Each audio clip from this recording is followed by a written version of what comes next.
ताकि हम पहले वो डिस्कस कर लें, फिर हम आगे फर्दर चलते हैं।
ओके जी, अगर क्लियर है तो अब हम आगे फर्दर प्रोसीड करते हैं। जो हमारे पास जो नेक्स्ट है,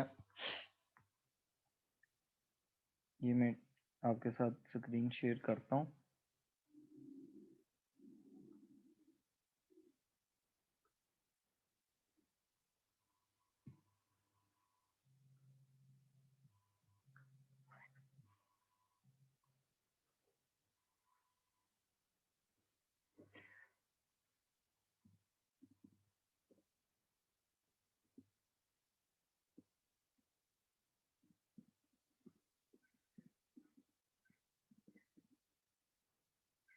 अच्छा देखें, ये नॉन प्रॉफिट ऑर्गेनाइजेशन के रिव्यू क्वेश्चंस हैं जो आपको भी स्क्रीन पर शेयर हो रहे नज़र आ रहे होंगे आपको।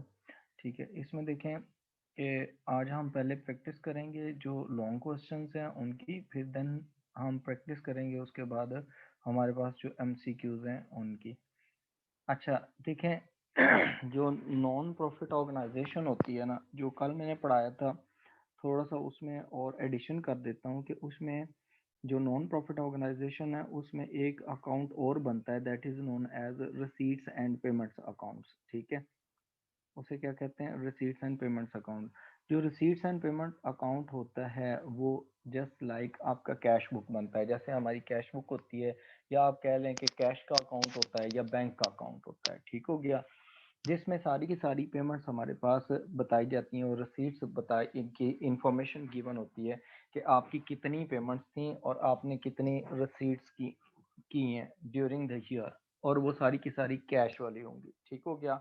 अब यहाँ पर हम एक सिंपल से क्वेश्चन से पहले स्टार्ट करते हैं, साथ में क्वेश्चन में थ्योरेटिकल एस्पेक्ट्स आएंगे, थ्योरेटिकल एस्पेक्ट्स भी हम साथ में क्लियर करते जाएंगे। ठीक हो गया।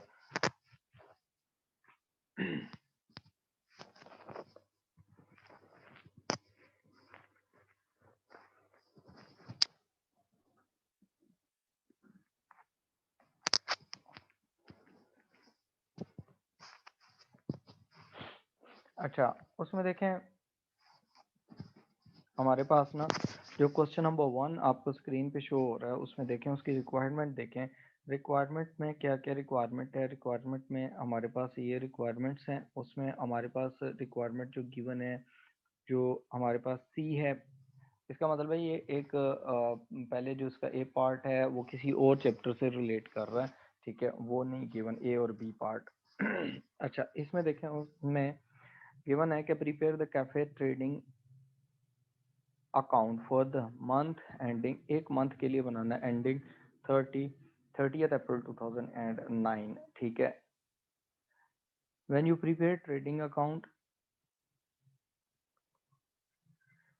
Account is just like income statement, और ये आपने बनाना है किसके लिए?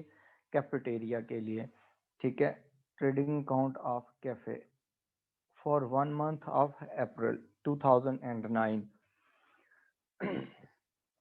इसका सबसे पहले तो आप फॉर्मेट बना लें। फॉर्मेट में हमारे पास जो फॉर्मेट बनता है, first of all you record the net sales. ठीक है, आपके पास नेट सेल्स कितनी है, लेस उसमें से आप करते हैं cost of sales. Cost of sales आप माइनस करते हैं, तो कॉस्ट ऑफ सेल्स जो है उसकी कैलकुलेशंस कैसे होती हैं? ओपनिंग स्टॉक आपके पास कितना इन्वेंट्री का, प्लस आपने परचेजेस कितनी की हैं, माइनस रिटर्न आउटवर्ड्स कितनी है, ठीक है, प्लस कैरेज इनवर्ड, आपने जो कैरेज पे किया है, गुड्स परचेज की है कैफे की उसके लिए, ठीक है, और माइनस क्लोजिंग स्टॉक उसको माइनस कर लेंगे, और रिमेनिंग आपके पास आ जाए, यहाँ पर आपके पास आ जाएगा ग्रॉस प्रॉफिट और ग्रॉस लॉस। ठीक हो गया। इसके लिए हम प्रिपेयर करेंगे टू कॉलम्स, ठीक है, इंटरनल कॉलम होगा और एक्सटर्नल कॉलम होगा जहाँ पर हम वैल्यूज लिखेंगे। उसके बाद हमारे पास आता है यहाँ पर ना,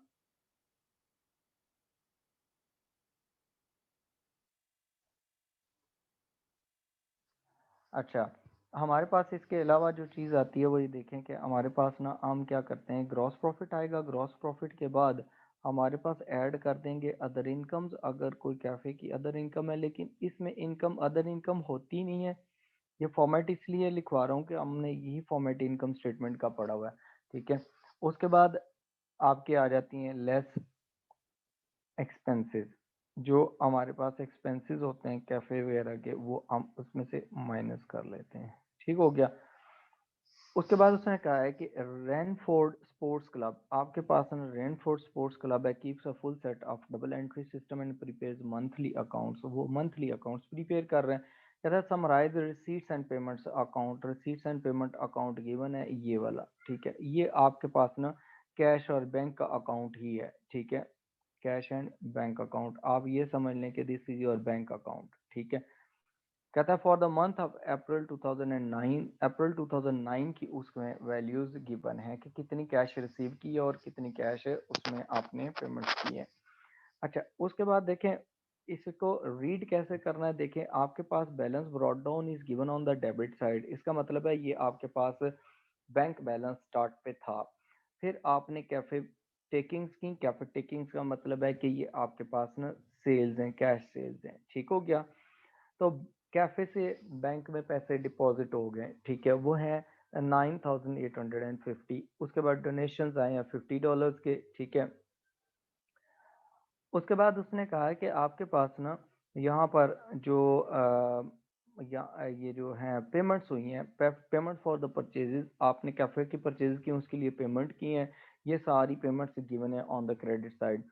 एडिशनल इंफॉर्मेशन गिवन है, उसमें देखें एडिशनल इंफॉर्मेशन में मंथ का स्टार्ट 1 अप्रैल है और मंथ का एंड 30 अप्रैल है, वो गिवन है। इसमें इन्वेंट्री की वैल्यूज गिवन है, ट्रेड पेबल्स की वैल्यू गिवन है, और साथ में कैफे के फिक्सचर्स हैं, नॉन करंट एसेट्स हैं, ठीक है।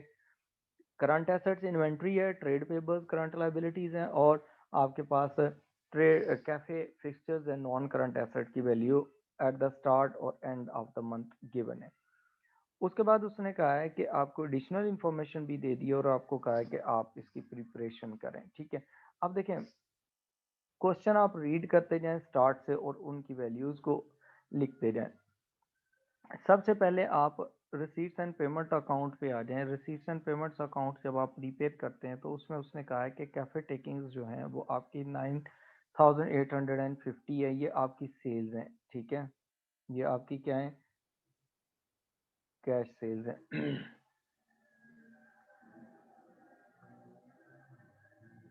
ये कितनी है आपकी 9850, इसको आप लिख लेंगे, ठीक है।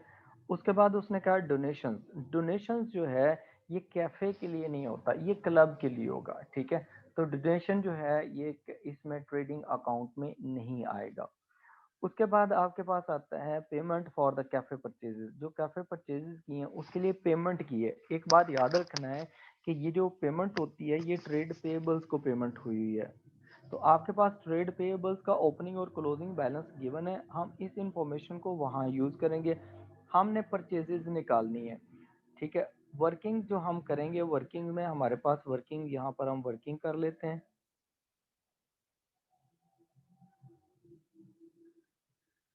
ठीक है। वर्किंग में first of all we are going to find out the purchases, ठीक है। तो परचेजेस को फाइंड आउट करने के लिए what will we do, we will prepare trade payables account, trade payables account, trade payables का जब आप अकाउंट प्रिपेयर करेंगे तो ट्रेड पेबल्स की ओपनिंग वैल्यू भी गिवन होगी, क्लोजिंग भी गिवन होगी। जब आपने पेमेंट करनी है, आपने 4320 की पेमेंट की है, तो इसकी जर्नल एंट्री होती है trade payables account debit and bank account credit. ठीक है, तो हम ट्रेड पेबल्स का अकाउंट प्रिपेयर कर रहे हैं, तो this value will be here on the debit side. You will write down this on the debit side of account trade payable, क्योंकि ये एंट्री क्या होगी, trade payables account debit, bank account credit. तो trade payables account की debit side पे आएगी और reference आप क्या लिखेंगे, बैंक अकाउंट का। ठीक हो गया। उसके बाद आपके पास जनरल एक्सपेंसेस है, जनरल एक्सपेंसेस है ये क्लब के। ठीक है, उसमें अगर इंफॉर्मेशन दी होगी आगे कि कैफे में, कैफे के इतने एक्सपेंसेस उसमें डालने, तो फिर हम उसको डाल लेंगे, अदरवाइज ये सारे के सारे क्लब के एक्सपेंसेस हैं जो इनकम एंड एक्सपेंडिचर अकाउंट में जाएंगे। Repairs to the cafe fixtures, जो कैफे फिक्सचर्स हैं उनको आपने रिपेयर किया है, तो ये तो कैफे का एक्सपेंस है। रिपेयर अगर हेड क्लब की कोई चीज हो ना, जो स्पोर्ट्स क्लब है उसकी कोई चीज रिपेयर हो, तो फिर हम उसको एक्सपेंडिचर्स में डालेंगे, इनकम एंड एक्सपेंडिचर अकाउंट में। क्योंकि रिपेयर हो रही है कैफे के किसी चीज की, कैफे के एसेट की, तो कैफे के एक्सपेंसेस उसके जो ट्रेडिंग अकाउंट होगा या इनकम स्टेटमेंट होगी उसमें जाके लिखेंगे रिपेयर्स, रिपेयर्स फॉर ये आपके रिपेयर्स टू कैफे फिक्सचर्स। ये कितनी है रिपेयर्स टू कैफे फिक्सचर्स हैं, वो आपके पास आ रही हैं, यहाँ पर हम इंटरनली लिखेंगे, हो सकता है इसकी एडजस्टमेंट भी आगे हो, 165 की ब्रैकेट स्टार्ट करके। ये जो बैलेंस कैरी डाउन गिवन है ना, ये आपको शो कर रहा है कि आपका cash at bank at the and closing balance है।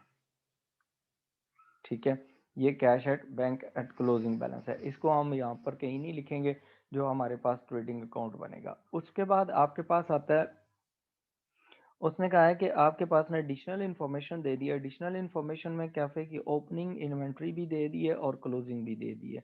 ओपनिंग इन्वेंट्री हमारे पास आ रही है कितनी, 1700 की, तो हम ओपनिंग इन्वेंट्री यहाँ पर ट्रेडिंग अकाउंट में लिख लेंगे, और क्लोजिंग इन्वेंट्री है हमारे पास 1230 की, वो भी लिख लेंगे।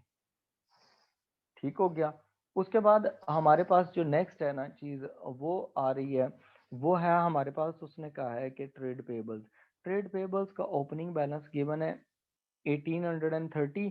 तो बैलेंस ब्रॉड डाउन, ये हमने वर्किंग इसकी कर रहे थे, बैलेंस ब्रॉड डाउन कितना है 1830, और बैलेंस कैरी डाउन जो है वो कितना आ रहा है, वो 1230 का आ रहा है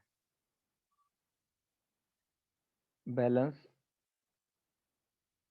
कैरी डाउन क्लोजिंग। ठीक हो गया। उसके बाद हमारे पास आता है कैफे फिक्सचर्स। कैफे फिक्सचर्स जो हैं, ओपनिंग बैलेंस दिया हुआ है और उसका क्लोजिंग बैलेंस दिया हुआ है। अब इसका भी अगर आप टी अकाउंट बना लें तो आपको पता चल जाएगा कि इसमें डेप्रिसिएशन हुई है या क्या चीज़ हुई है, उससे आपको आपको वर्किंग करने में इजी हो जाएगी। फिक्सचर्स का अकाउंट बना लेते हैं, cafe fixtures account, debit side, credit side. ठीक है, अब यहाँ पर देखें कैफे फिक्सचर्स की ओपनिंग वैल्यू है, बैलेंस ब्रॉड डाउन है, वो हमारे डेबिट एसेट है, तो balance brought down will be debit balance, कितना है 5450, और जो बैलेंस कैरी डाउन है वो कितना है, balance carry down will be 5400। ठीक हो गया। उसके बाद उसने कहा है कि सेकंड जो एडजस्टमेंट है उसमें कहा है the cafe takings recorded in the receipts and payments account. वो इसके बारे में बात कर रहा है कि ये जो आपने कैफे टेकिंग्स रिकॉर्ड की हुई है ना, ये वाली रिसीट्स एंड पेमेंट्स अकाउंट में, कहता है डू नॉट इंक्लूड, उसमें नहीं, do not include the income of 770 for the birthday party held on 20th अप्रैल। ये आपके पास ना ड्यूरिंग द मंथ कोई बर्थडे पार्टी हुई, उससे आपको इनकम हुई 770, वो आपने नहीं लिखी, तो इसकी एडजस्टमेंट क्या होगी, आप इसमें ऐड अप कर देंगे 770 सेल्स के अंदर जाके, उसको आपने लिखा हुआ नहीं था, उसको आपने इंक्लूड कर लिया। उसके बाद उसने कहा है कि जो थर्ड एडजस्टमेंट है, कहता है the wages of the cafe manager have not been paid, आपने उसे पेमेंट नहीं की, ठीक है, for the month of April, April की। अब देखें पेमेंट की है या नहीं की, अक्रूवल कॉन्सेप्ट ऑफ अकाउंटिंग कहता है कि आपने अगर पेमेंट नहीं की फिर भी वो आपका एक्सपेंस है, जो आपने वेजेस हैं, ठीक, तो एक्सपेंसेस को आपने रिकॉर्ड करना है, वो कितने 815, ठीक है, तो आपके पास जो वेजेस हैं कैफे मैनेजर की वेजेस हैं वो हैं आपके पास 815 की, वो आप यहाँ पर रिकॉर्ड कर लेंगे, ठीक हो गया। अब इसके अलावा कोई इंफॉर्मेशन नहीं गिवन, तो ये जो हमारे पास ट्रेड पेबल्स का अकाउंट है इसको क्लोज करेंगे। जब हम इसको क्लोज करेंगे तो हमारे पास इसके वैल्यू आ जाएगी कि हमारे पास क्या, जी मुस्कान आप हैंड रेज किया है, हमारे पास है 4320 के डेबिट साइड पे वैल्यू है, प्लस 1230 की वैल्यू है, ठीक है, ये टोटल बनती है 55 5550, 5550। इसमें से आप क्रेडिट साइड पे गिवन वैल्यू माइनस कर लें तो 3720 ये आपके पास आ गया। ठीक है, ये क्या है, ये आपकी क्रेडिट परचेजेज हैं, these are your purchases for the month. अब ये आपकी परचेजेज हैं, ये आपके ट्रेड, ये जो आपका रिसीट्स एंड पेमेंट्स अकाउंट उसमें सॉरी ट्रेडिंग अकाउंट है उसमें जाएंगी वैल्यू 3720,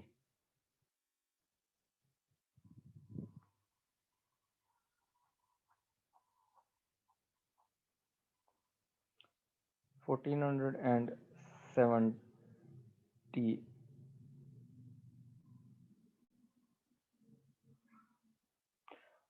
अच्छा हाँ, वैल्यू जो है वो मैंने यहाँ से ही कर लेता हूँ, ठीक है, थैंक यू मुस्कान। ये है आपकी जो ट्रेड पेबल्स की वैल्यू है, मैंने ऊपर वाली लिख ली थी 1470 है, ठीक है, तो ये हमारे पास वैल्यू करेक्ट हो जाएंगी, फिर सारी वैल्यूज ही हम करेक्ट करेंगे।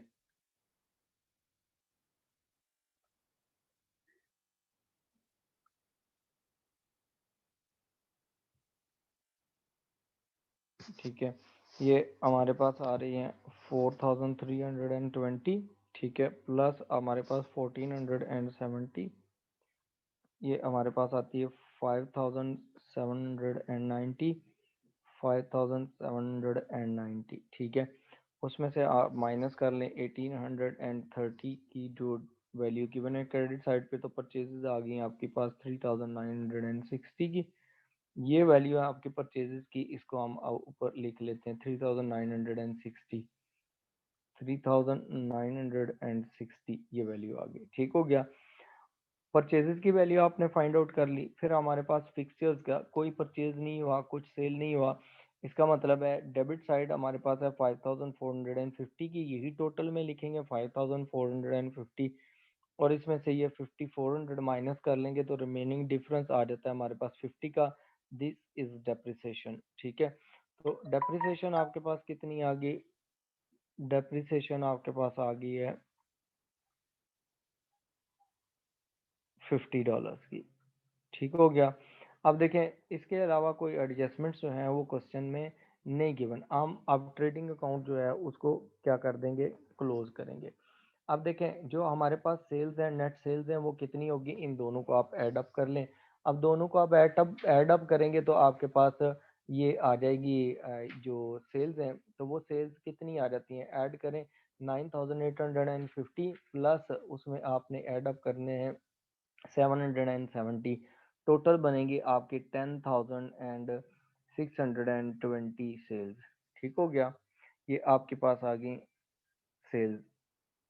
अब इसमें आपने क्या करना है, नेट सेल्स, उसके बाद रिटर्न्स कुछ भी नहीं है। अब आपके पास ना जो परचेज कॉस्ट ऑफ सेल्स है उसमें भी रिटर्न आउटवर्ड्स कुछ नहीं है, और उसके बाद कैरेज इनवर्ड्स भी कुछ नहीं है, ओपनिंग क्लोजिंग स्टॉक गिवन है। 1700 में आप 3960 ऐड करें और माइनस कर दें 1230 तो आपके पास जो आंसर आएगा वो आ जाएगा 4430 का। ठीक हो गया। अब आप सेल्स में से कॉस्ट ऑफ सेल्स माइनस कर दें तो आपके पास 6190 के आपके पास आ जाएंगे ग्रॉस प्रॉफिट। ठीक हो गया। ग्रॉस प्रॉफिट कितना है? 6190 का। अच्छा, एडजस्टमेंट्स जो है वो हमारे पास कुछ भी नहीं है। रिपेयर्स का एक्सपेंस है एज इट इज, आप एक्सटर्नल कॉलम इंटरनल कॉलम में लिख लें 165 का। 815 के आपके वेजेस हैं कैफे मैनेजर की, और आपके पास $50 की डेप्रिसिएशन है। तो टोटल आपका एक्सपेंस बनता है, इन तीनों को आप ऐड अप करें तो ये आपके पास बनता है 1300 1030 सॉरी 1030, ये आपका आ गया। अब इसमें से जो अदर इनकम है वो तो है ही कोई नहीं, ठीक है, वो जीरो है। तो आपके पास 6190 में से आप ये एक्सपेंसेस माइनस कर लें तो आपके पास यहाँ पर प्रॉफिट आ जाएगा, नेट प्रॉफिट। ये जो नेट प्रॉफिट आएगा ये आपके क्लब की इनकम हो जाएगी। ठीक है, ये सोर्स ऑफ इनकम है एक, आपके जो एक्स्ट्रा जो ट्रेडिंग एक्टिविटीज करता है क्लब। ठीक है, यहाँ तक क्लियर है? अच्छा, इसमें कोई क्वेश्चन में कोई मसला हो यहाँ तक, ठीक है, तो पूछ लें। अगर if you have any problem with this question, ठीक है, पूछ लें यहाँ पर, फिर आगे फर्दर हम प्रोसीड करें। ठीक है।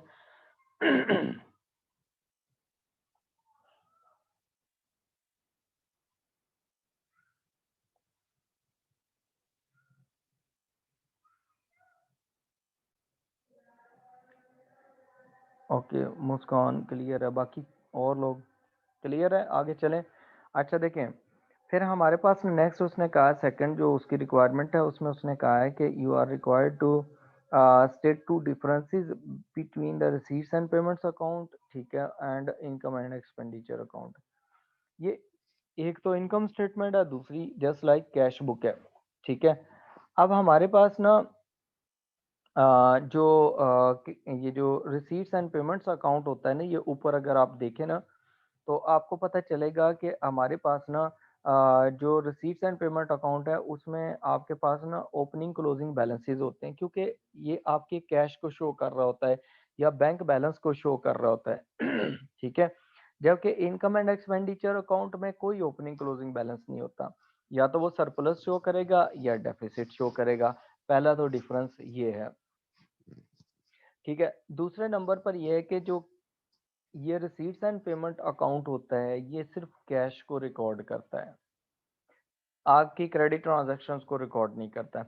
जबकि इनकम एंड एक्सपेंडिचर अकाउंट में आप cash transaction plus non cash transaction वो भी सारी रिकॉर्ड करते हैं, जैसे कि डेप्रिसिएशन हो गया अभी हमने देखा, तो वो भी इनकम एंड एक्सपेंडिचर अकाउंट में भी आ सकता है कि अगर आपका एक नॉन करंट एसेट है वो क्लब का है तो फिर उसमें जाएगा। ये तो कैफेटेरिया का हमारा एसेट था तो उसकी डेप्रिसिएशन भी कैफे को ही चार्ज की है। अगर क्लब का एसेट होगा तो क्लब को उसकी डेप्रिसिएशन चार्ज होगी इनकम एंड एक्सपेंडिचर में अकाउंट में एज एन एक्सपेंडिचर।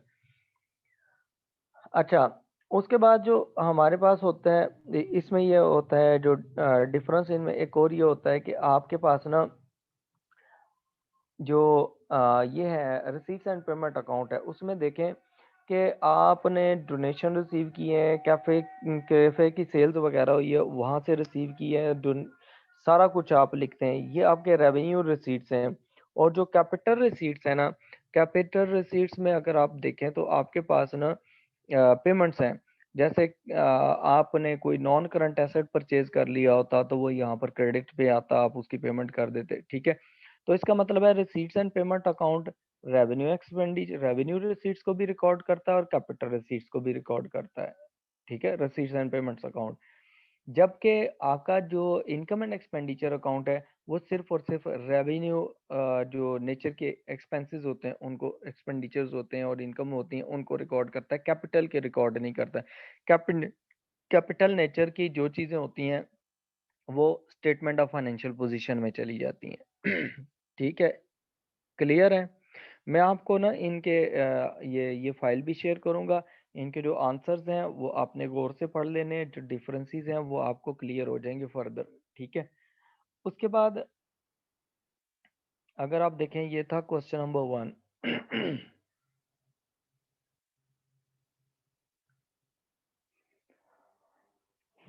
अच्छा, उसके बाद हम अगर क्वेश्चन नंबर 2 पे जाते हैं, तो क्वेश्चन नंबर 2 में देखें कि हमारे पास उसने क्या चीज़ें दी हुई हैं।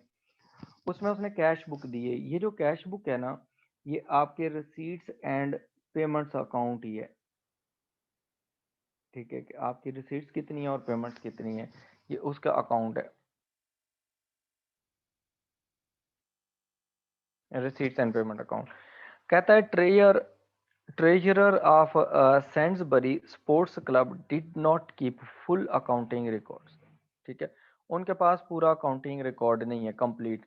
1 मिनट होल्ड कीजिएगा।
सॉरी, अच्छा, यहाँ पर यह है कि उसके पास ना कंप्लीट रिकॉर्ड नहीं है, ठीक है? उसके पास है, तो इसमें से मिसिंग फिगर बहुत सारे कैलकुलेट करने होते हैं। नॉर्मली इसी तरह का ही क्वेश्चन आता है कि आपको ना काफ़ी ज़्यादा मिसिंग फिगर्स निकालने पड़ते हैं, ठीक है? अब मिसिंग फिगर्स निकालने के लिए ना हम वर्किंग्स करेंगे। उसमें उसने पहले कहा कि कैश, उसने कहा the following information was available at 31st अक्टूबर 2011। अब उसमें इंफॉर्मेशन क्या क्या गिवन है, उसने कहा देखें, डेबिट साइड पे उसने $105 की इंफॉर्मेशन दी हुई है कि 1 नवंबर 2010 को आपके पास $105 की कैश पड़ी हुई थी बैंक में, ठीक है, या जैसे भी थी। उसके बाद उसने सब्सक्रिप्शन रिसीव की है आपके 2010 के लिए, जो पिछला साल था उसके लिए आपने रिसीव की है। उसके बाद करंट ईयर 2011 के लिए की है, और प्लस उसके बाद उसने क्या किया है कि आपके पास उसने 31 अक्टूबर 2012 को उसने क्या किया है, उसके लिए आपने एडवांस सब्सक्रिप्शन ले लिया। मतलब 3 टाइप्स की सब्सक्रिप्शन रिसीव की है। 150 रिसीव किया। आपका ईयर जो एंड हो रहा है ना वो देखें, आपका ईयर एंड हो रहा है 31 अक्टूबर 2011, ठीक है? ड्यूरिंग द ईयर आपने, जो आपका साल स्टार्ट हुआ था 1 नवंबर 2010 से और एंड हुआ 31 अक्टूबर 2011 को, ये पूरा अकाउंटिंग पीरियड था। उस पीरियड में आपने 3 तरह की सब्सक्रिप्शन रिसीव की है। एक आपने रिसीव किया है जो ईयर पुराना था, लास्ट ईयर था, प्रीवियस काउंटिंग पीरियड था, जो $150 हैं, वो पिछले साल के रिसीव किए, एरियर में थे वो रिसीव किए। आपने 3200 रिसीव किया करंट ईयर के लिए, और आपने एडवांस सब्सक्रिप्शन ले ली है $310 की, ठीक है? उसके बाद उसने कहा कि सेल ऑफ रिफ्रेशमेंट से आपको $25,000 आए हैं और आपने परचेज ऑफ रिफ्रेशमेंट किए। ये जो रिफ्रेशमेंट्स हैं ये तो होनी है डेफिनेटली जो कैफेटेरिया वगैरह वहाँ से, तो आपने उनको सेल किया रिफ्रेशमेंट को पर 25,000 में और परचेज किया 19,000 में। उसके लिए ये पेमेंट्स की हैं आपने। रेंट एंड रेट्स, आपके जो रेंट्स वगैरह थे वो आपने पेमेंट की 1200 के। ऑपरेटिंग एक्सपेंसेस आपने पे किए 3750 के। Purchase of equipment non current asset आपने परचेज किया 900 का, और आपके पास एट द एंड 31 अक्टूबर 2011 को आपके पास $3,950 बच गए। ये आपकी कैश पड़ी हुई इन हैंड, क्लोजिंग बैलेंस। उसके बाद एडिशनल इंफॉर्मेशन में, तो एडिशनल इंफॉर्मेशन में उसने बताया कि आपके पास इन्वेंट्री जो पड़ी हुई है, ओपनिंग क्लोजिंग दी है, ऑपरेटिंग एक्सपेंसेस की ओपनिंग क्लोजिंग बैलेंस है। तो हम ऑपरेटिंग एक्सपेंसेस के लिए भी वर्किंग करेंगे, उसके लिए अकाउंट बनाएंगे। उसके बाद आपके पास ना इक्विपमेंट है, नेट बुक वैल्यू पे गिवन है, ठीक है।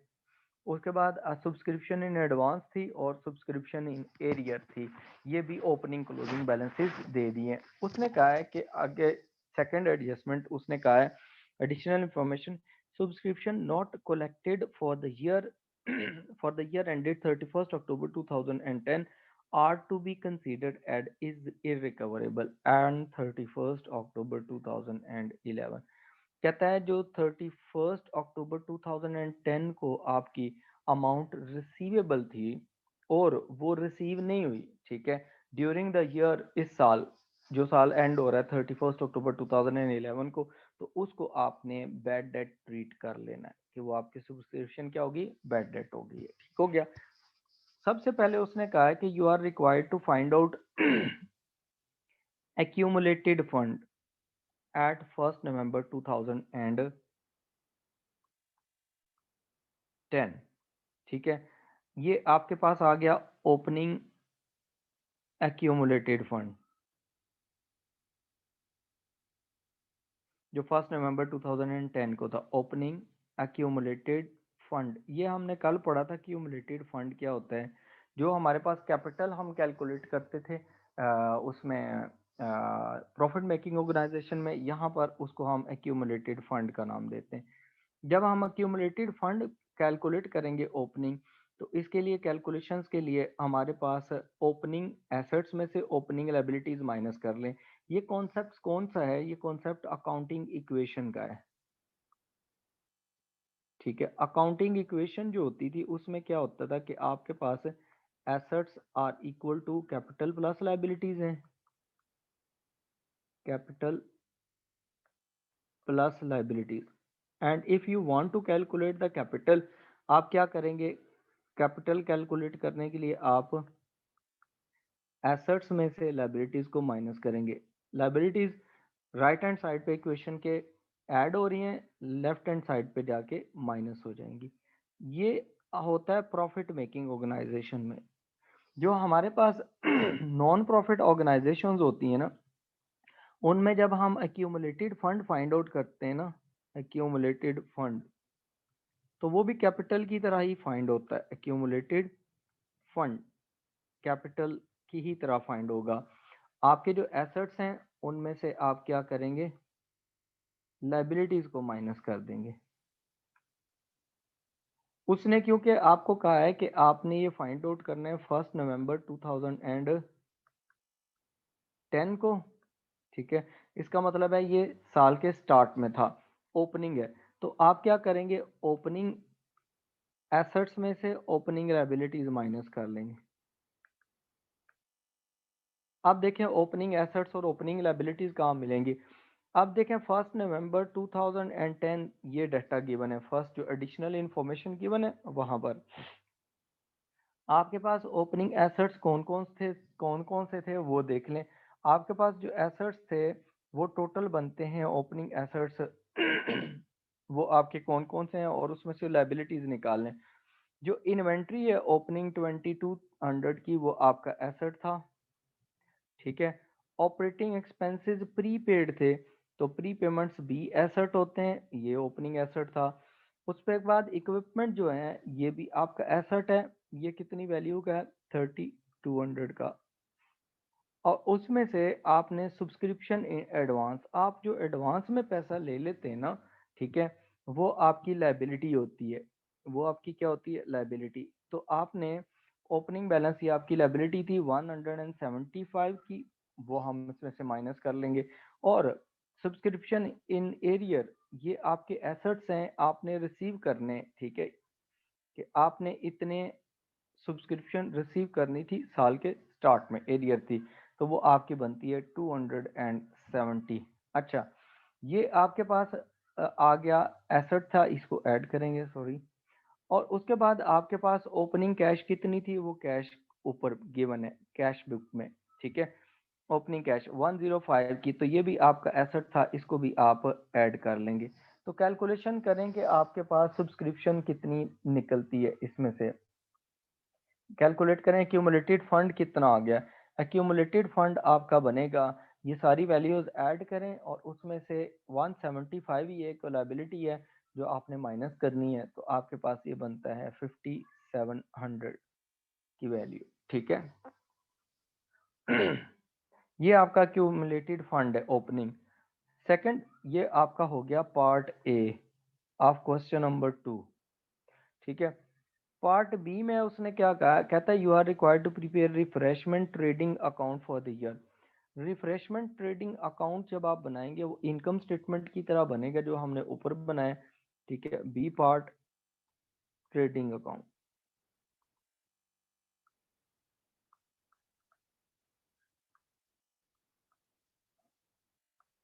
रिफ्रेशमेंट का, रिफ्रेशमेंट का ट्रेडिंग अकाउंट हम बनाते हैं, जैसे हमने ऊपर बनाया उसी तरीके से हम इसको भी प्रिपेयर करेंगे। दो कॉलम्स हैं, ठीक है। और इसके बाद हमारे पास जो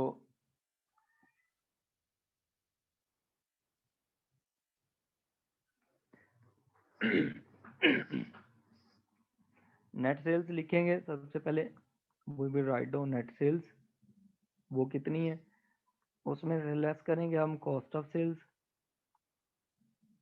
जो कॉस्ट ऑफ सेल्स हम माइनस करते हैं उसमें क्या क्या चीज़ें आती हैं? Opening stock plus purchases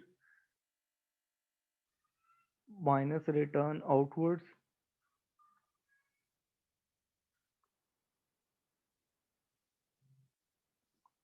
add carriage inwards, ठीक है। और उसमें से माइनस हो जाएगा closing stock, this would be equal to cost of sales. Cost of sales जब हम निकाल लेंगे तो हमारे पास जो आंसर आएगा वो that would be equal to gross profit और लॉस, ठीक है। ग्रॉस प्रॉफिट आ जाएगा या ग्रॉस लॉस आ जाएगा। और उसमें ऐड करेंगे हम अदर इनकम्स को,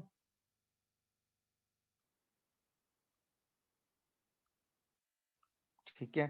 और लेस करेंगे हम एक्सपेंसेस को या ऑपरेटिंग एक्सपेंस, ठीक हो गया। अब यहाँ देखें हमारे पास ना जो इन्फॉर्मेशन गिवन है ना उसके अकॉर्डिंगली हमारे पास जो इन्फॉर्मेशन गिवन है वो हम उसके मुताबिक ही यहाँ पर प्रिपरेशन कर लेते हैं। अच्छा, सबसे पहले तो आप ये देखना है आपने ना कि आपकी जो इनकम्स हैं वो कहाँ कहाँ से आ रही हैं, रिफ्रेशमेंट की, इसके एरिया की, ट्रेडिंग अकाउंट की, ठीक है। उसके बाद आपके पास ना उसने दूसरे नंबर पर मांगा, उसने कहा है कि you are required to prepare in part C, you are required to prepare income and expenditure account, ठीक है। इनकम एंड एक्सपेंडिचर अकाउंट आपने बनाना है, ठीक है। अब यहाँ देखें इनकम एंड एक्सपेंडिचर अकाउंट जब हम बनाएंगे वो भी मैं इधर ही नीचे बना लेता हूँ कि इनकम एंड एक्सपेंडिचर अकाउंट कितना है। इनकम एंड एक्सपेंडिचर अकाउंट, ठीक है, ये पार्ट सी है। अब इसमें इनकम एंड एक्सपेंडिचर अकाउंट में भी आपने दो ही कॉलम बना लेने, इसके प्रीपेयर कर लेने, ठीक है। ऊपर आपने हेडिंग दे देना इनकम का, ठीक है, आपकी इनकम कहाँ कहाँ से आएगी, और नीचे आपने इसमें से एक्सपेंडिचर्स माइनस कर लेने,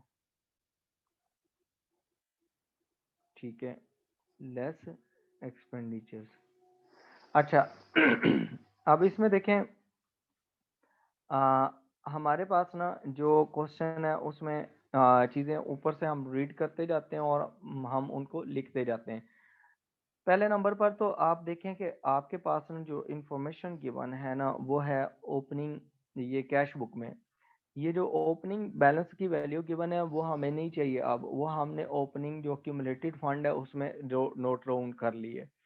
फिर हमें चाहिए सब्सक्रिप्शन की इंफॉर्मेशन। तो सब्सक्रिप्शन जो होती है इसके लिए आपको करनी पड़ेगी वर्किंग, ठीक है। सब्सक्रिप्शन के लिए क्या करनी पड़ेगी? वर्किंग। तो वर्किंग हम यहाँ पर कर लेते हैं,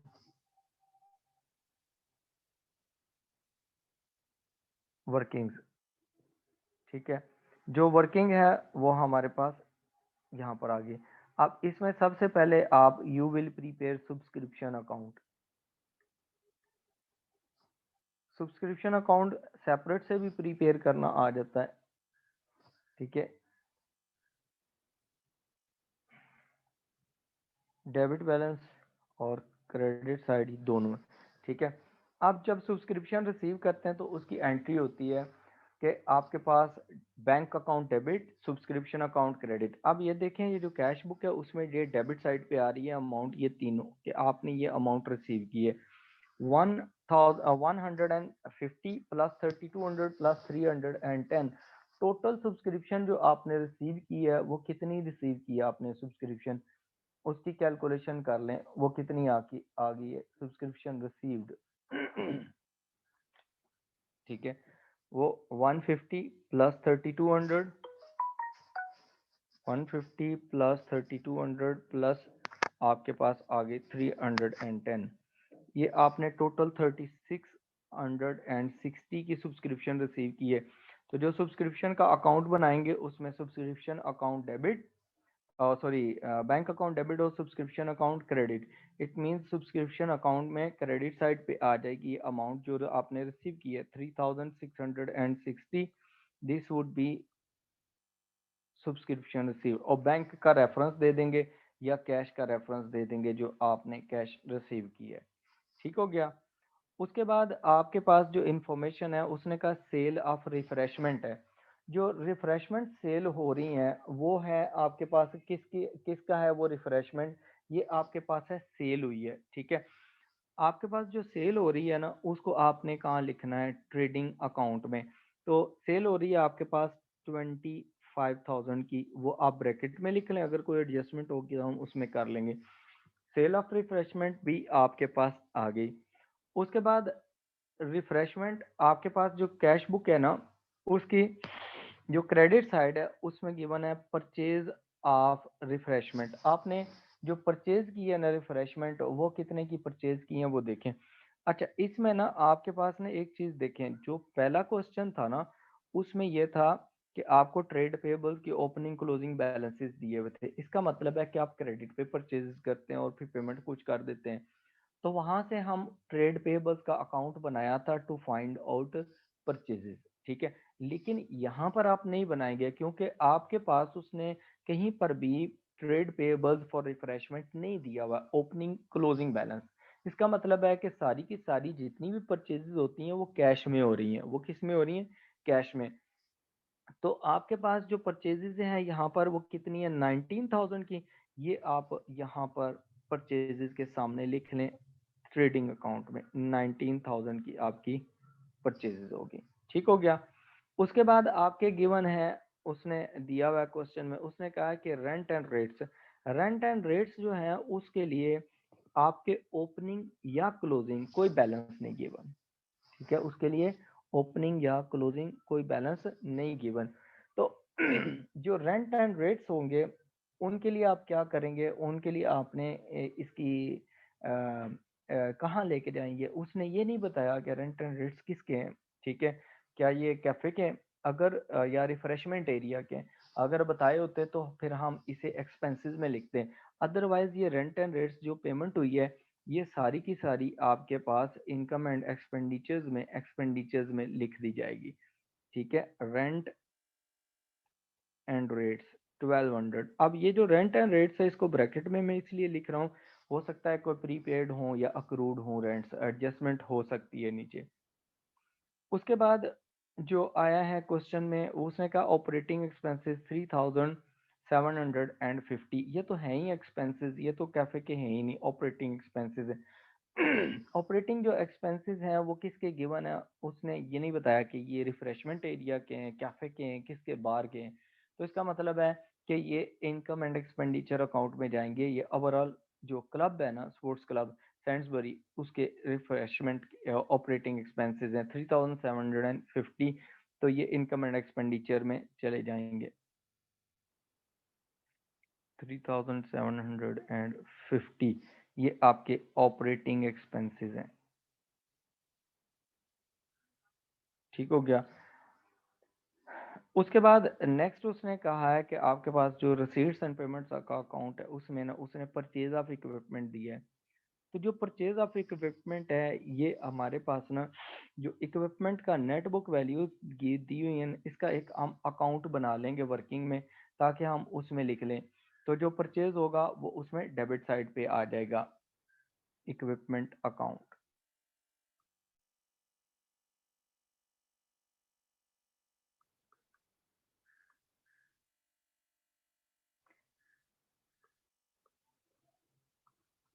ठीक है।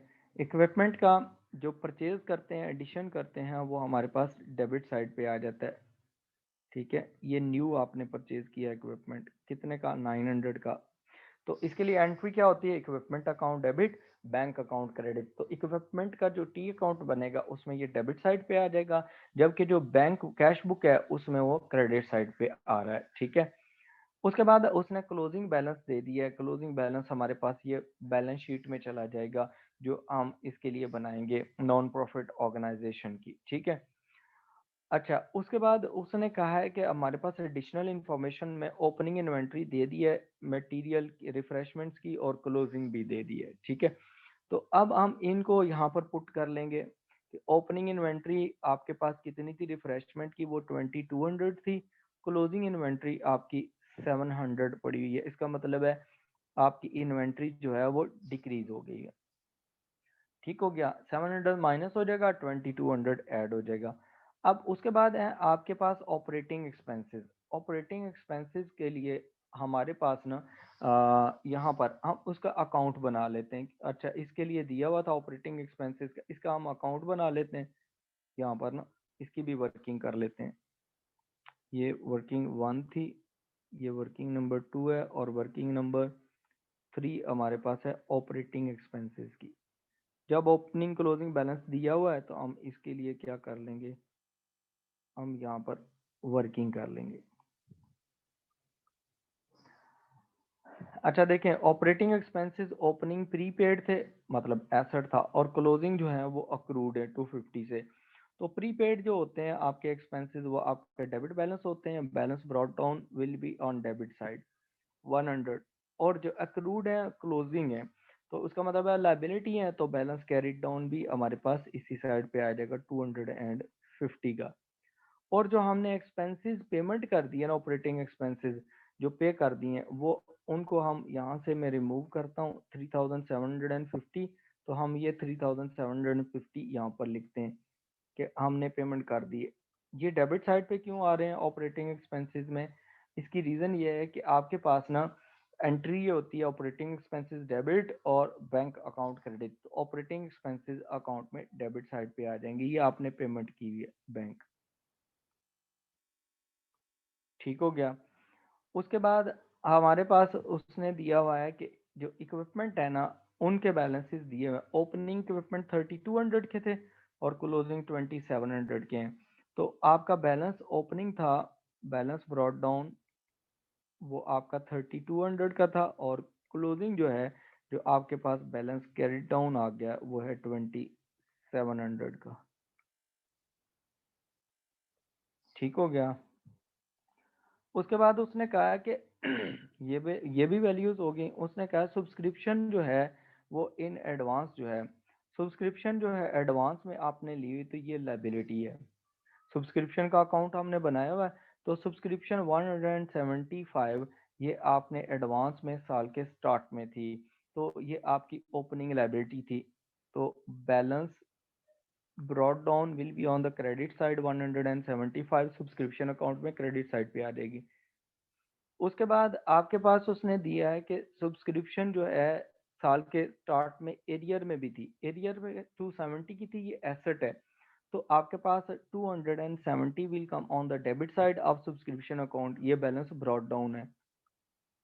एरियर एसेट है, उसको डेबिट साइड पे लिखेंगे, और जो आपकी सब्सक्रिप्शन एडवांस में ले ली ऑर्गेनाइजेशन में वो लाइबिलिटी है कि अभी क्लब ने उसकी सर्विसेज नहीं दी। ठीक है। उसके बाद सब्सक्रिप्शन जो थी क्लोजिंग, क्लोजिंग जो थी एडवांस में थी 310। इसका मतलब है ये आपकी लाइबिलिटी थी, कितने की? 310। ये आपका आ गया बैलेंस कैरिड डाउन। ठीक है, लाइबिलिटी। उसके बाद उसने कहा कि सब्सक्रिप्शन इन एरियर साल के स्टार्ट में जो एंड पे है, सॉरी, वो है 90। तो इसका मतलब है ये बैलेंस कैरिड डाउन जो होगा ये इस साइड पे आ जाएगा, बैलेंस कैरिड डाउन यहाँ पर आ गया। ये इन्फॉर्मेशन पुट होगी। उसके बाद उसने कहा कि सब्सक्रिप्शन जो आपने फॉर 31 अक्टूबर 2010 को जो नॉट कलेक्टेड थी, नॉट कलेक्टेड का मतलब एरियर में थी। ठीक है। ये कौन सी सब्सक्रिप्शन की बात कर रहा है जो एरियर में थी साल के स्टार्ट में? वो है ये वाली 270। कहता है जो उसमें से आपको नहीं मिलेगी वो आपकी क्या हो जाएगी? बैड डेट्स हो जाएंगी। यहाँ देखें ये इंफॉर्मेशन रिलेट कर रही है आपकी, ये वाली आपने 270 रिसीव करनी थी और आउट ऑफ 270 आपको सिर्फ 150 मिला है। ठीक है। तो रिमेनिंग अमाउंट कितनी आपकी बैड डेट्स हो जाएंगे। तो आपके बैड डेट्स कितने कितने से हो गए कि साल के स्टार्ट में आपने इन जो सब्सक्रिप्शन रिसीव करनी थी वो रिसीव करनी थी 270, लेकिन उसमें से 150 सिर्फ मिले हैं ड्यूरिंग द ईयर। तो इसका मतलब है रिमेनिंग जो है वो आपके बनते हैं 120। ये आपके बैड डेट्स हो गए। तो बैड डेट्स जो होते हैं वो सब्सक्रिप्शन अकाउंट में क्रेडिट साइड पे जाएंगे। ठीक है। वो कहाँ जाएंगे? सब्सक्रिप्शन अकाउंट में क्रेडिट साइड पे। ये सब्सक्रिप्शन अकाउंट में ये क्रेडिट साइड पे चले गए, ये आपके हो गए बैड डेट्स। और बैड डेट्स की दूसरी जो चीज होती है वो रिपोर्ट होते हैं एक्सपेंसेस में। कहाँ पर रिपोर्ट होते हैं वो? एक्सपेंसेस में। तो यहाँ पर जो क्लब के एक्सपेंडिचर्स होंगे उसमें जाके रिपोर्ट हो जाएंगे बैड डेट्स।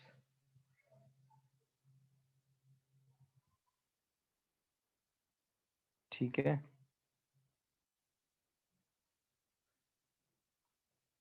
120 के ये हो गए। ठीक हो गया।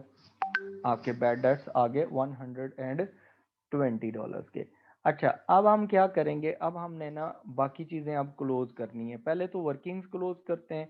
वर्किंग्स जब हम क्लोज करेंगे तो हमारे पास ना हम सब्सक्रिप्शन का अकाउंट सबसे पहले क्लोज करते हैं, ताकि हमें पता चल जाए कि सब्सक्रिप्शन इनकम कितनी हमारे पास इस दफ़ा आई है। हमारे पास जो क्रेडिट साइड है वो बड़ी है, 175 प्लस 3660 प्लस 90। ठीक है। और प्लस आपके पास सॉरी बैड डेट्स जो है ये 120 के हैं, 120 के। ठीक हो गया। ये आगे आपके पास तो क्रेडिट साइड हमारे पास आ रही है 4045 की, 4045 की। उसमें से आपने डेबिट साइड की वैल्यूज निकाल लेनी। एक है 270 और दूसरे नंबर पर है 310। तो रिमेनिंग आपके पास आ गया 3465। 3465, this will be the subscription income for the year and this will be charged to income and expenditure account। ठीक है। ये आपका बैलेंसिंग फिगर है जो आपने चार्ज करना है। कहाँ पर? जो आपके पास इनकम एंड एक्सपेंडिचर अकाउंट है, इनकम एंड एक्सपेंडिचर अकाउंट में आपके पास सब्सक्रिप्शन इनकम,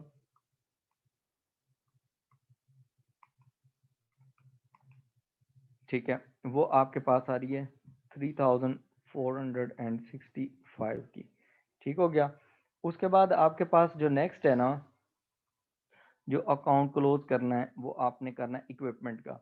इक्विपमेंट देखें, डेबिट साइड ग्रेटर है 3200 प्लस 900 4100, 4100 दोनों साइड पे लिखें और उसमें से 4100 में से आप माइनस कर लें 2700। आपका आ गया बैलेंसिंग फिगर 1400। जो बैलेंसिंग फिगर 1400 आ गया ना, ये आपके पास क्या है, ये आपने आपके पास डेप्रिसिएशन निकल आई है। ये आपके पास क्या है, डेप्रिसिएशन। ये आपने डेप्रिसिएशन जो है ये कहाँ चार्ज करनी है, ये क्लब के एसेट्स की है, इक्विपमेंट्स की है। तो ये इनकम एंड एक्सपेंडिचर अकाउंट में चली जाएगी। इनकम एंड एक्सपेंडिचर अकाउंट में depreciation will be charge this figure, यहाँ पर इनकम एंड एक्सपेंडिचर अकाउंट में ले आए। डेप्रिसिएशन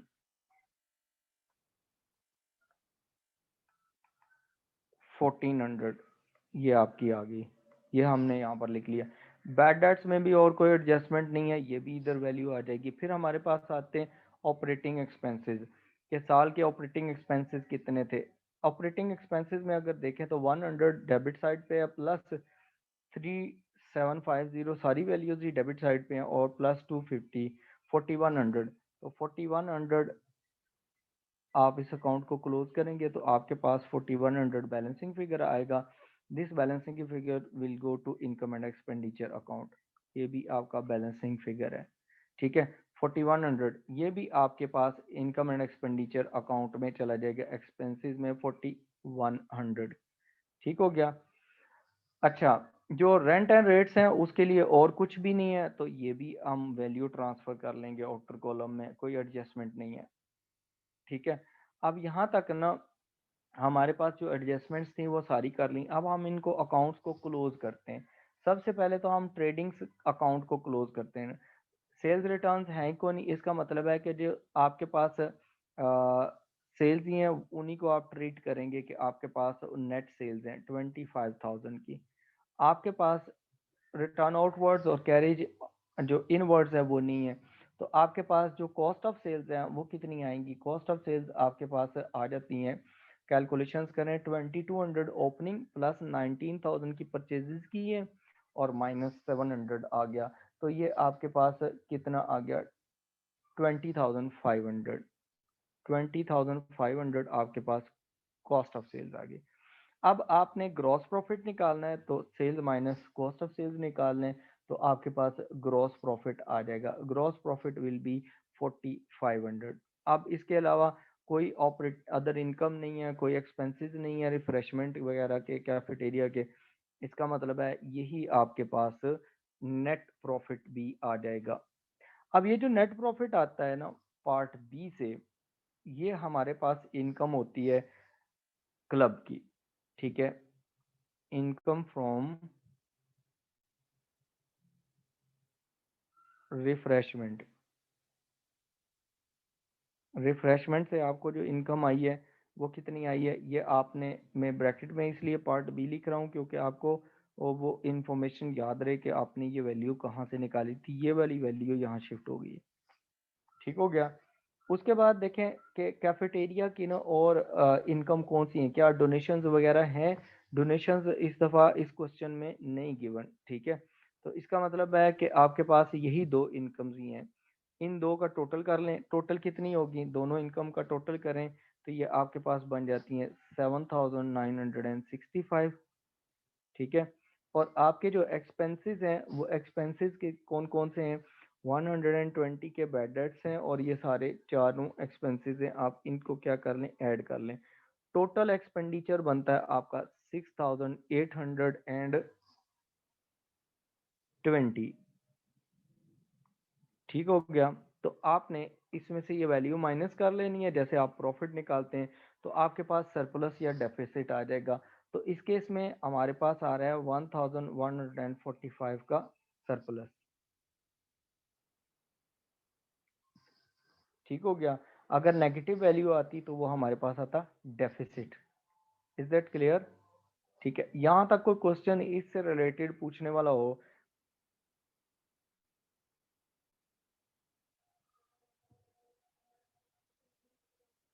आपने ऑपरेटिंग स्टेटमेंट जो है ना, trading account income and expenditure account ये पैरेलल बनाना है, ठीक है। फिर आपने क्वेश्चन शुरू करना है, वन बाय वन आपने फाइंड आउट सर्च करके नहीं क्वेश्चंस करने हैं, वो आप उस अदरवाइज वो सॉल्व नहीं होगा आपसे। क्वेश्चन नंबर डी देखें, इसकी सॉरी रिक्वायरमेंट डी, उसने कहा state section of the Stansbury Sports Club balance sheet at 31st October 2009 in which subscription paid in advance will appear. Give the reason. देखें, जो सब्सक्रिप्शन एडवांस होती है ना, ये आपका मतलब है कि आपने अगले साल की 31 अक्टूबर 2011 को नेक्स्ट ईयर की सब्सक्रिप्शन ले ली है, फॉलोइंग ईयर की। जब आप सब्सक्रिप्शन एडवांस ले लेते हैं, कोई इनकम एडवांस ले लेते हैं, that becomes your current liability, तो वो आपके के पास क्या आ जाता है, वो आपकी करंट लाइबिलिटी बन जाती है, ये करंट लाइबिलिटी सेक्शन में चली जाएगी, ठीक है। उसके बाद कहता है कि state the section of the sports club balance sheet on 31 अक्टूबर 2011, ठीक है। ये जो सेक्शन का वर्ड यूज कर रहा है ना, इसका मतलब होता है कि आपने नॉन करंट एसेट में ट्रीट करना है उसको, करंट एसेट की सेक्शन में ट्रीट करना है, करंट लायबिलिटी की सेक्शन में ट्रीट करना है, या नॉन करंट लायबिलिटीज के सेक्शन में ट्रीट करना है, या जो कैपिटल वाले सेक्शन होता है, या जिसे हम एक्यूमुलेटेड फंड यहाँ पर कहते हैं, जो नॉन प्रॉफिट ऑर्गेनाइजेशन है, उसकी बात हो रही है। पांचों सेक्शंस में से कहाँ जाएगा, कहता है in which the purchase of equipment will appear. Purchase of equipment, equipment आपका नॉन करंट एसेट है, equipment is your non current asset. तो जो नॉन करंट एसेट होता है उसको आप कहाँ पर लिखते हैं, वो आपके पास स्टेटमेंट ऑफ फाइनेंशियल पोजीशन में आपके पास नॉन करंट एसेट के सेक्शन में आ जाएगी ये वैल्यू, ठीक है। Is that clear? अब आपने क्या करना है, अब आपने ना ये वाले क्वेश्चंस जो हैं नेक्स्ट अटेम्प्ट करने हैं। तो अब जो नेक्स्ट कल क्लास होगी हमारी, उसमें आपने जो इसमें प्रॉब्लम्स होंगी वो आपने मुझसे डिस्कस करनी है। फिर हम कल एक नया टॉपिक करेंगे। टोटल इसमें जो क्वेश्चंस हैं वो 6 हैं, out of 6 we have done 2। अब मैं आपके पास आपके साथ में एक और डॉक्यूमेंट शेयर करता हूँ जिसमें हम एमसीक्यूज करते हैं।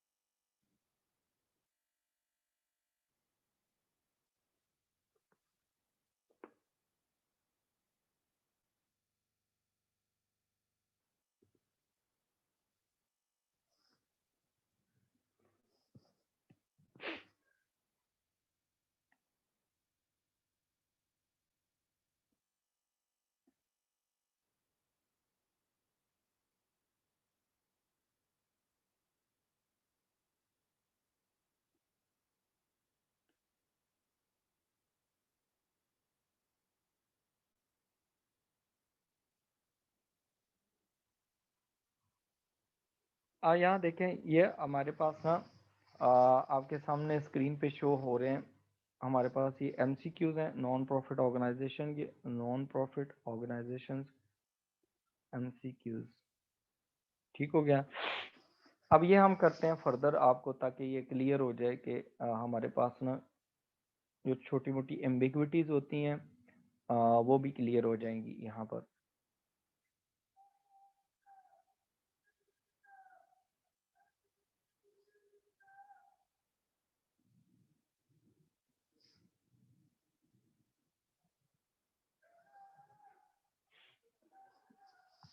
अब यहाँ देखें, जो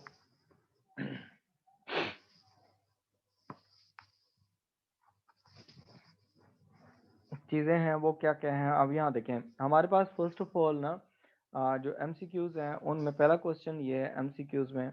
उसने कहा है कि what is the amount charge for the rent to the income and expenditure account for 1996, ठीक है।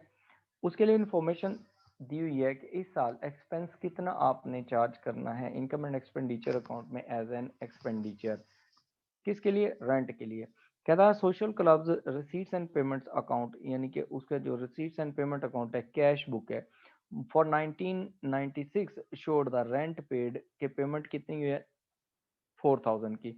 ऑन 1 जनवरी 1996 साल के स्टार्ट में रेंट ओड जो कि लाइबिलिटी थी, ओड का मतलब है पेएबल था, एट द स्टार्ट 800 का था, and 31 December 1996 rent owed by the club, owed का मतलब अगेन पेएबल था 31 दिसंबर को। अच्छा, अब हमने निकालना है, जब इसको सॉल्व करना है ये क्वेश्चन, देखें कि क्वेश्चन नंबर जो 1 है ये कैसे सॉल्व होगा। आपने रेंट अकाउंट प्रिपेयर करना है, rent account, debit side, credit side. पहली इंफॉर्मेशन है, उसने कहा रेंट पेमेंट आपने की है कितनी, 4000 की। तो जब रेंट पे होता है जर्नल एंट्री क्या होती है, रेंट अकाउंट डेबिट और बैंक अकाउंट क्रेडिट। ठीक हो गया, debit and credit. Rent account debit हो जाता है कितने से, 4000 से, और बैंक अकाउंट या कैश अकाउंट क्रेडिट हो जाता है बाय 4000 से। We are preparing here rent account, rent account debit हो रहा है कितनी अमाउंट से, 4000 से, और क्रेडिट रेफरेंस में क्या हमने लिखना है यहाँ पर, बैंक। ये आ गया। उसके बाद हमारे पास नेक्स्ट आता है, उसने कहा है कि रेंट साल के जो स्टार्ट था ना 1 जनवरी को, उसमें ओड था। ठीक है, तो बैलेंस ब्रॉट डाउन आपका क्रेडिट साइड पे आएगा, लाइबिलिटी थी कितने से, 800 से, इसको क्रेडिट करेंगे। और बैलेंस कैरिड डाउन उसने कहा है कि आपके पास ना वो भी लाइबिलिटी ओड है 31 दिसंबर को 1000 से, वो हम क्या करेंगे 1000 से यहाँ पर लिख लेंगे। अब हम इसको क्या कर लेंगे, क्लोज कर लेंगे। ठीक है, जब हम क्लोज करेंगे तो हमारे पास क्या आ जाएगा, 5000 हमारे पास दोनों साइड्स पे आ जाएगा टोटल में। ठीक है, और उसमें से हमारे पास क्रेडिट साइड की वैल्यू निकाल लेंगे तो 4200 आंसर आएगा, जो हमारे पास इनकम एंड एक्सपेंडिचर अकाउंट में एज एन एक्सपेंस जाएगा। ठीक है, तो हमारे पास कौन सा आंसर इसमें करेक्ट है, option B is the correct option. Is that clear.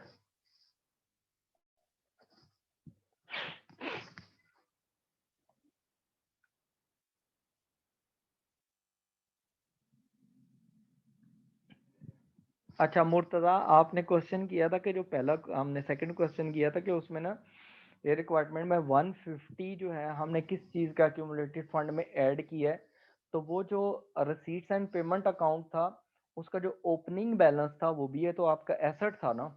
अगर वो डेबिट डेबिट साइड पे है तो एसेट ऐड होगा, अगर वो क्रेडिट साइड पे होता ना हमारे पास रिसीट्स एंड पेमेंट्स अकाउंट का क्रेडिट बैलेंस ओपनिंग होता, तो इसका मतलब था हमने बैंक से ओवरड्राफ्ट करवाया, तो वो लाइबिलिटी होती, वो हम उसमें से माइनस कर देते। Is that clear Murtaza. अच्छा, उसके बाद देखें आपके पास ना जो नेक्स्ट क्वेश्चन है वो कौन सा क्वेश्चन है, उसे रीड करें क्वेश्चन को जरा। नेक्स्ट क्वेश्चन हमारे पास है कि which of the following is similar to the club's receipts and payment account. कहता है कि ये जो नीचे चार अकाउंट्स गिवन है, चार स्टेटमेंट्स गिवन है, कहता है कौन सी है जो इनकम एंड एक्सपेंडिचर अकाउंट से सिमिलैरिटी रखती है। Welcome Murtaza.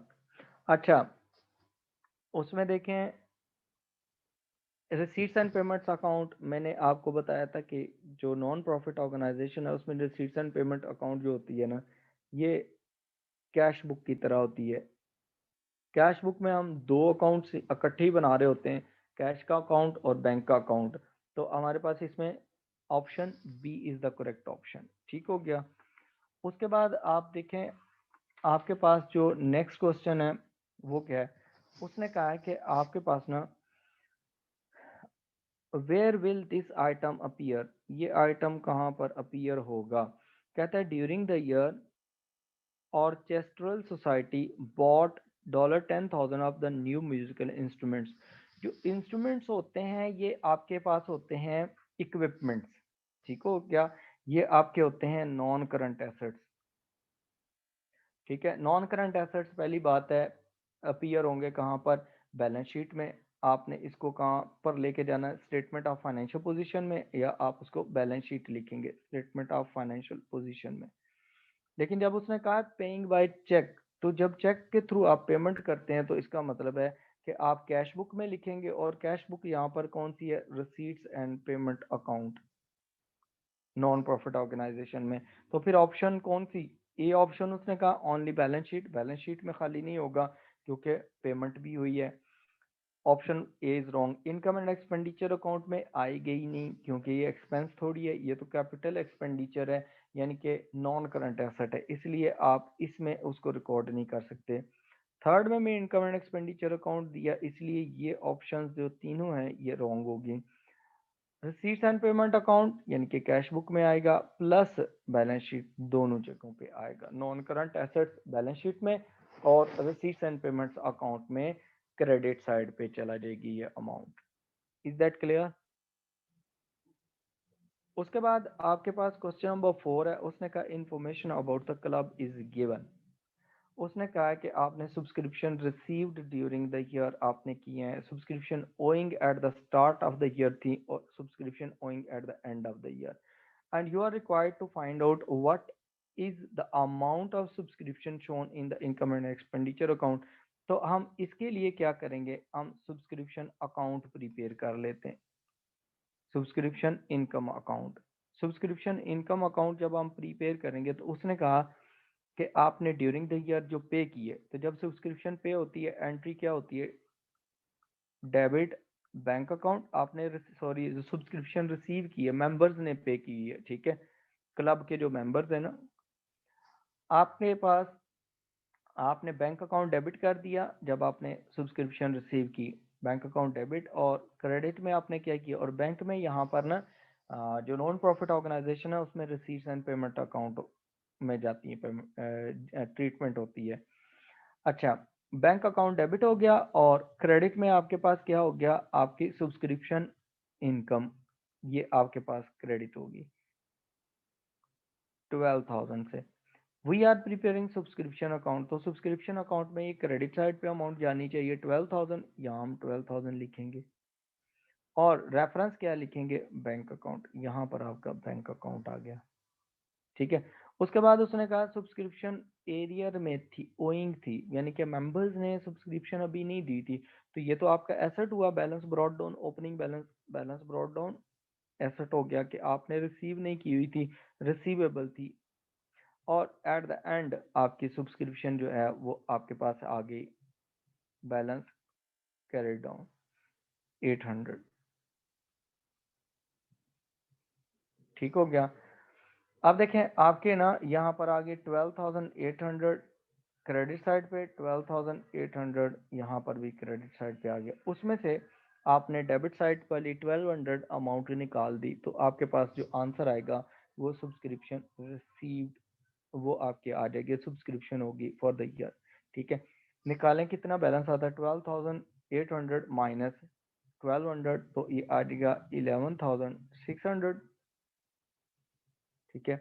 This will be go to income and expenditure account, ठीक है, ये आपकी सब्सक्रिप्शन इनकम आ गई, तो 11,600 जो है ये आपका आंसर होगा ऑप्शन ए।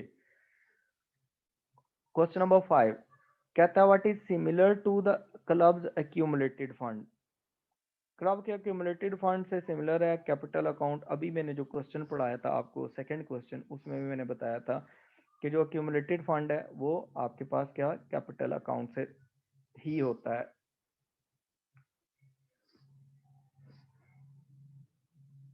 ओके, उसके बाद देखें जो नेक्स्ट क्वेश्चन है हमारे पास ना, उसको हम नेक्स्ट पेज पे करते हैं।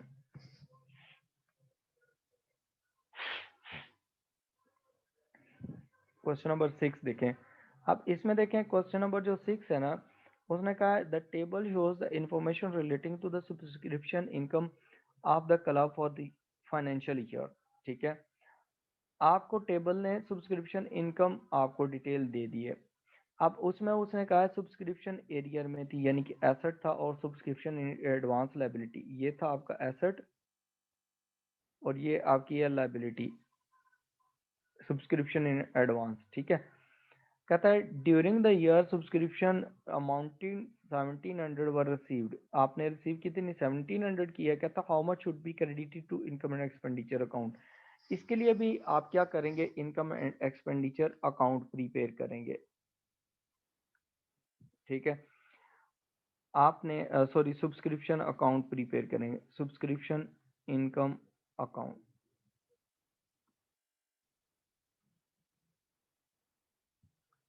Debit credit.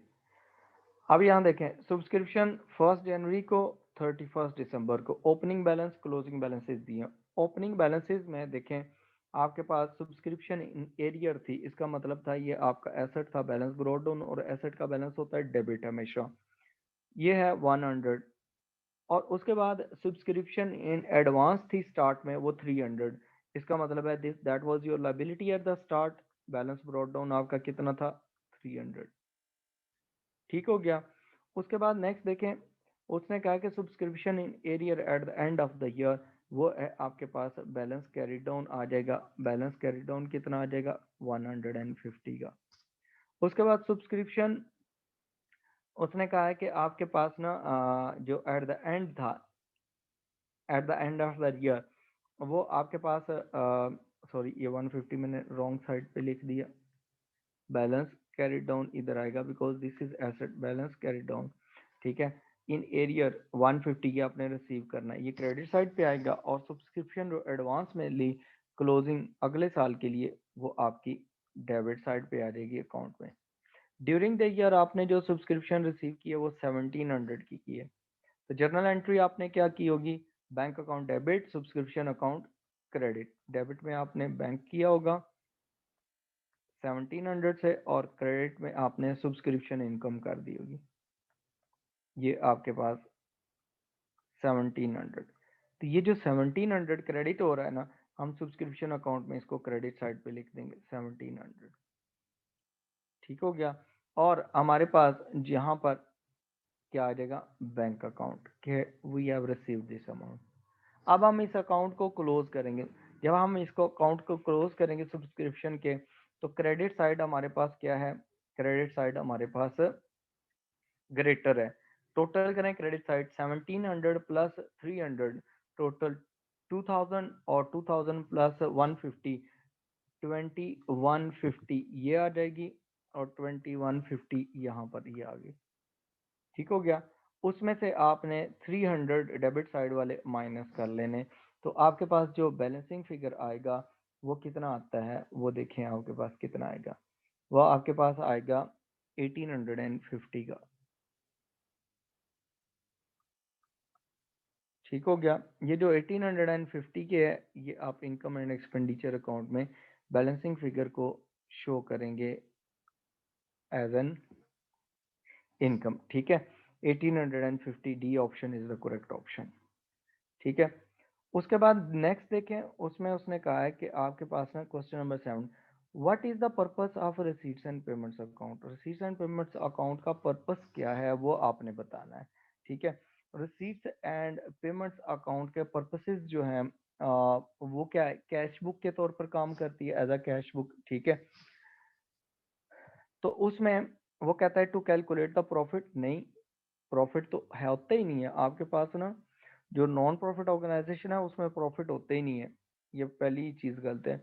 उन्होंने calculate the revenue from the income generating activities, ये भी नहीं है। रेवेन्यूज कैलकुलेट करना, रेवेन्यू कैश में भी हो सकता है, क्रेडिट में भी हो सकता है। ठीक है, और उसके लिए नहीं यूज होती। कहता है to show the cash transactions for the period, cash transaction जितनी भी होती हैं उसको शो किया जाता है, क्योंकि receipts and payment account is just like a cash book. इसका मतलब है option C is the correct option. Option D में वो कहता है to show the surplus of the income and expenditure, surplus जो होता है ये इनकम एंड एक्सपेंडिचर अकाउंट में जाके शो होता है, वो उसका पर्पस होता है इनकम एंड एक्सपेंडिचर अकाउंट का, तो कैश बुक में ये नहीं आता। उसके बाद क्वेश्चन इसमें जो ऑप्शन सी है that is the correct option. ठीक है, देन क्वेश्चन नंबर 8, उसने कहा what is the total net income for the year, net income कितनी है फॉर द ईयर वो आपने बतानी है। ठीक है, net income for the year आप कैसे कैलकुलेट करते हैं उसने कहा है कि आपके पास ना जो डाटा दिया हुआ है ना, वो क्या क्या चीजें, कौन कौन सी चीजें के गिवन है। एक तो आपके पास उसने कहा सब्सक्रिप्शन है, ठीक है, ये इनकम है। सेल ऑफ रिफ्रेशमेंट है, परचेजेज ऑफ रिफ्रेशमेंट है, ओपनिंग क्लोजिंग इन्वेंट्री, इसके लिए आप ट्रेडिंग अकाउंट बना लेंगे, ठीक है। इनकम एंड एक्सपेंडिचर अकाउंट जो होता है ना, उसमें जो इनकम वाली सेक्शन है उसमें क्या क्या आएगा। इनकम वाली सेक्शन में आपके पास एक सब्सक्रिप्शन इनकम आ जाएगी, वो 8000 गिवन है, वो एज इट इज लिख लें। जो दूसरी है ना आपकी ट्रेडिंग एक्टिविटी, उसके लिए आप ट्रेडिंग अकाउंट बना लें, ठीक हो गया। ट्रेडिंग अकाउंट में पहली चीज उसने दे दी है सेल्स। सेल्स कितनी है जी आपकी, वो 4000 की है, ठीक हो गया। उसके बाद आपने इसमें से लेस करनी है कॉस्ट ऑफ सेल्स।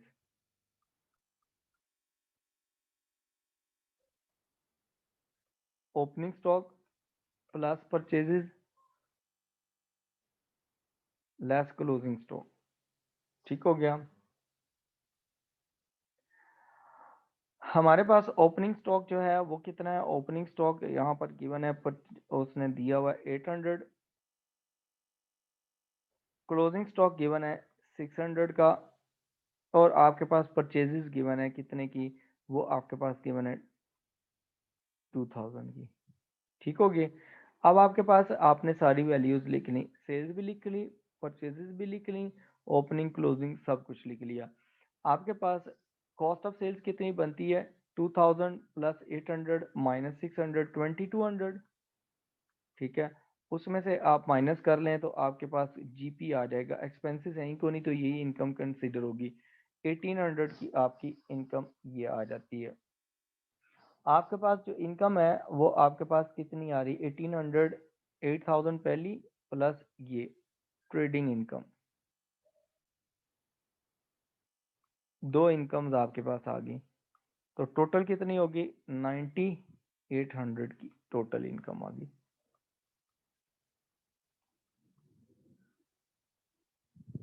ठीक है। इज दैट क्लियर,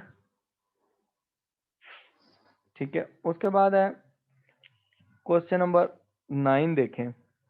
उसने कहा कि how much will be shown for rent in the club's receipts and payment account for the year. इसका मतलब है कि आपने कैश पेमेंट कितनी की है वो निकाल के बताएं फॉर द ईयर एंडेड 31 दिसंबर।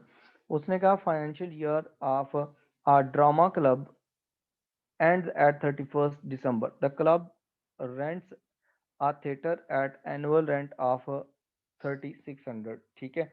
उसका रेंट कितना है, एनुअल रेंट कितना है उसका, 3600 का रेंट गिवन है। उसने कहा है कि आपके पास ना on 1st January the rent accrued amounted to 300 and during 2001 total 4500 was paid। अच्छा देखें, रेंट अकाउंट बनाने की ज़रूरत ही नहीं है क्योंकि उसने बता दी है कि रेंट पेड कितना है। तो रिसीट्स एंड पेमेंट्स अकाउंट में जो कैश पेमेंट होगी वही जाएगी, तो आपके पास जो ऑप्शन डी होगी that was the correct option, ठीक है। वो क्या है आपकी करेक्ट ऑप्शन है, ऑप्शन डी। क्लियर है यहाँ तक। उसके बाद उसने कहा है कि at the end of the club's financial year the same some member subscription remain unpaid, ठीक है, एरियर में है। उसने कहा है कि where are they accounted for in the club's financial statement. जो आपके पास रिमेनिंग अनपेड है अभी तक आपने क्या की है, रिसीव नहीं की। एक तो नंबर वन वो बैलेंस शीट में जाएगी आपके पास एज एन एसेट, ठीक है, बैलेंस शीट में कहाँ जाएगी, वो एज एन एसेट। और उसके बाद दूसरे नंबर पर आप क्या करेंगे, उसकी जो ट्रीटमेंट होती है वो कहाँ जाएगी, इनकम एंड एक्सपेंडिचर अकाउंट में ट्रीटमेंट होती है उसकी। इनकम एंड एक्सपेंडिचर अकाउंट में वो जाएगी एज एन इनकम, ठीक है। इस साल की इनकम पेमेंट नहीं हुई कोई मसला नहीं है, लेकिन इनकम तो है। तो रिसीट्स एंड पेमेंट में कुछ नहीं जाएगा बिकॉज कैश रिसीव नहीं हो रही। तो ये देखें ऑप्शन जो है, पहली तीन ऑप्शन जो लगी हुई है ना, सी बी सी डी, तो वो शो कर रही है कि ये कैश में भी आएगा रिसीट्स एंड पेमेंट अकाउंट में। जब पेमेंट ही नहीं उसने मेंबर ने दी तो आप कैश बुक में तो उसे लेके नहीं जा सकते या रिसीट्स एंड पेमेंट अकाउंट में। इसका मतलब है ये तीनों ऑप्शंस जो हैं बी सी डी रॉन्ग है और हमारे पास option A is the correct option, ठीक है। अब देखें, अब इसमें ना जो 40 क्वेश्चंस हैं टोटल, 10 क्वेश्चंस हमने किए हैं, 2 क्वेश्चंस हमने लॉन्ग क्वेश्चंस किए हैं, रिमेनिंग क्वेश्चंस जो हैं ये आपको मैं अभी अपलोड करता हूँ, आपने इसको अटेम्प्ट करना है और उसमें जो प्रॉब्लम होगी वो हम सॉल्व करेंगे। ठीक हो गया।